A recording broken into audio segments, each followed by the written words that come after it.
গেছে, দুঃখ নাই, কিন্তু দেশের মানুষ সামনে আগামী দিনে কান্ত হইব।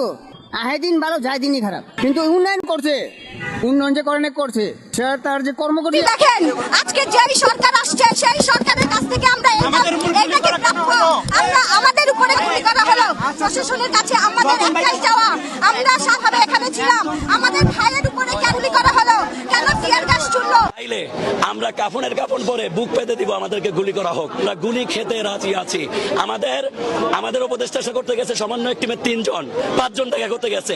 আমরা দেখি আমাদের দাবিকে মেনে নেওয়া না হয় আমরা আবারও গণভবন করা হবে, গণভবন আবারও ঘেরাও করে যদি 6 ঘন্টা আমাদেরকে সময় না দেয়। আবারও ছাত্র জনতার হাতে গণপিটুনি খেল পুলিশ। ছাত্রদের সুষ্ঠু সমাবেশে বাধা প্রদান করলে ক্ষিপ্ত হয়ে পুলিশের গাড়িতে ভাঙচুর এবং পুলিশের গাড়িতে আগুন ধরিয়ে দেওয়া হয়। এক পর্যায়ে পরিস্থিতি শান্ত করতে প্রধান উপদেষ্টার বাসভবনের সামনে অতিরিক্ত সেনাবাহিনী মোতায়েন করা হয়।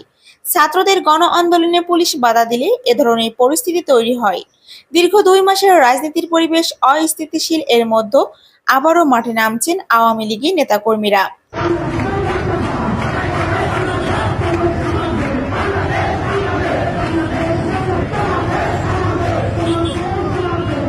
আজ দুপুরে আওয়ামী লীগের সভানেত্রী শেখ হাসিনাকে দেশে ফিরিয়ে আনতে বিক্ষোভ মিছিল এবং সমাবেশের ডাক দিয়েছে আওয়ামী লীগের নেতাকর্মীরা এবং অন্যান্য দল। এদিকে দীর্ঘ 2 মাস দায়িত্ব পালনে ব্যর্থ হওয়ার কারণে প্রধান উপদেষ্টাকে 24 ঘন্টার মধ্যে পদত্যাগের আলটিমেটাম দেয় ছাত্র জনতা। সাধারণ মানুষের ভাষ্যমতে ডক্টর ইউনূস সরকার গঠনের পর বাংলাদেশের অরাজনৈতিক ঘটনা ঘটেই চলেছে এবং সাধারণ মানুষের জীবন পরিচালনা অকার্যকর হয়ে পড়েছে। প্রতিনিয়ত গুম খুন অত্যাচার হয়ে চলেছে। এই প্রেক্ষিতে ডক্টর ইউনূস সরকার পতনের জন্য বিক্ষোভ মিছিলে নেমেছে সাধারণ মানুষ এবং ছাত্র জনতা।